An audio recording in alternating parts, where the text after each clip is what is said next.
আলাইহিস সালাতু ওয়াস সালামকে এই 10 মহান আল্লাহ তাআলা নদীর মধ্যে 12টি রাস্তা তৈরি করে দিয়েছিলেন, যে রাস্তা ধরে মুসা আলাইহিস সালাম তার সৈন্যদেরকে নিয়ে পার হয়ে গিয়েছিল।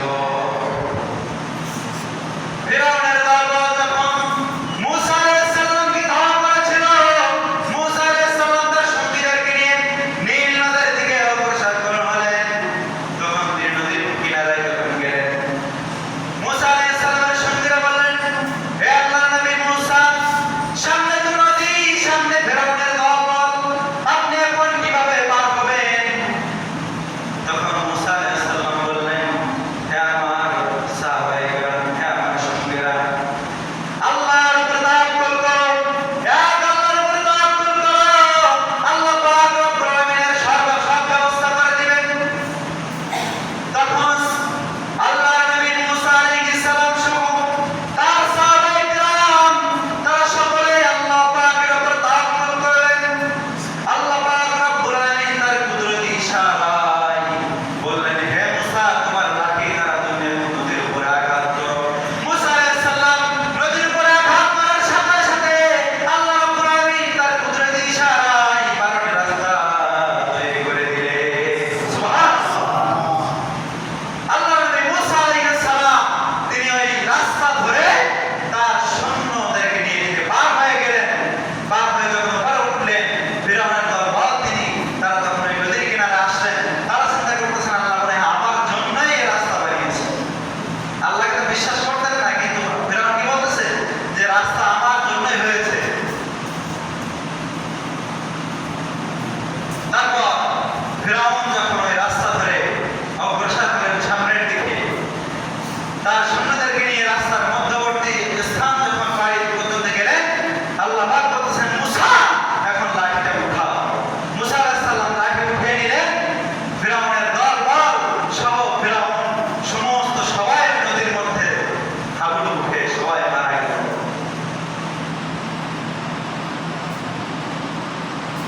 তো আল্লাহ পাক রব্বুল আলামিন এই নদীটাকে কিছু রিওয়ায়াতের মধ্যে আসছে, নদীটার নাম হচ্ছে বাহরুল জুম নামক একটি নদী, আবার কিছু রিওয়ায়াতে আসছে নীল নদ। এর মধ্যে একতা লাভ করেছে। তো এই দিনে মুসা আলাইহিস সালামকে আল্লাহ পাক রব্বুল আলামিন নাজাত দিয়েছিলেন। সেই দিনটি হলো 10 মুহররম ইয়াউমে আশুরার দিন। এরপর হযরত নূহ আলাইহিস সালামের তুফানের সময়, 2 নম্বর হযরত নূহ আলাইহিস সালামের তুফানের সময় তখন 40 দিন মহাপ্লাবনে পৃথিবী ডুবেছিল। এই দিনে হযরত নূহ আলাইহিস সালামের কিস্তি অন্তর করেছিলেন। এখানে আসার পর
হযরত ইউসুফ আলাইহিস সালামকে তার ভাইয়েরা কূপের মধ্যে নিক্ষেপ করেছিলেন। আপনারা সকলে ঘটনা জানেন।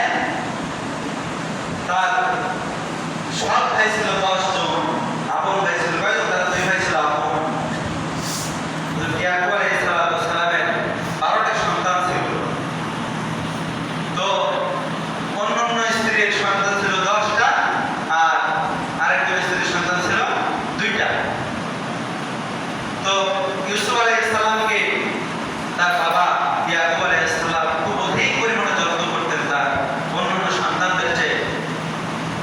তো অন্য যে 10 ভাই ছিল তাদের হিংসা লাগতো, সেজন্য ওই ইউসুফ আলাইহিস সালামকে তারা কূপের মধ্যে মেষ চড়ানোর নাম করে নিয়ে কূপের মধ্যে নিক্ষেপ করেছিলেন।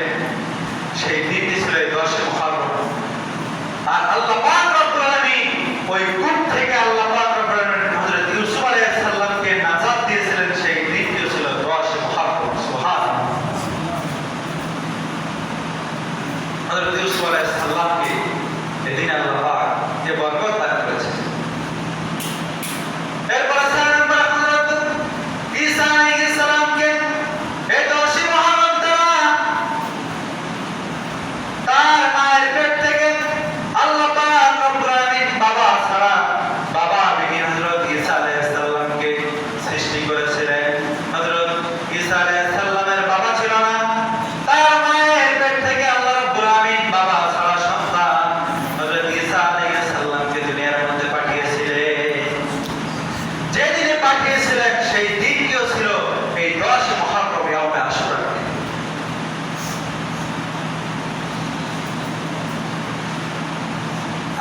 আবার যখন ইহুদিরা তাকে হত্যা করার জন্য ষড়যন্ত্র করেছিল হযরত ঈসা আলাইহিস সালামকে, আল্লাহ পাক রব্বুল আলামিন এই দিনে হযরত ঈসা আলাইহিস সালামকে আসমানে উঠিয়ে নিয়েছিলেন। সেই দিনটি ছিল এই 10 মুহররম। সম্মানিত হাজিরিন, কিয়ামত সংঘটিত হবে এই 10 মুহররম শুক্রবার দিন। 10 মুহররম আল্লাহ পাক রব্বুল আলামিন কিয়ামত সংঘটিত করবেন। হযরত ঈসা আলাইহিস সালাম দামেস্কের মসজিদের মিনারের উপরে, ছাদের উপরে ফেরেশতাদের পাখার উপরে ভার করে নামবেন। সেদিনই হবে 10 মুহররম ইয়াউমে আশুরা। এরপরে হযরত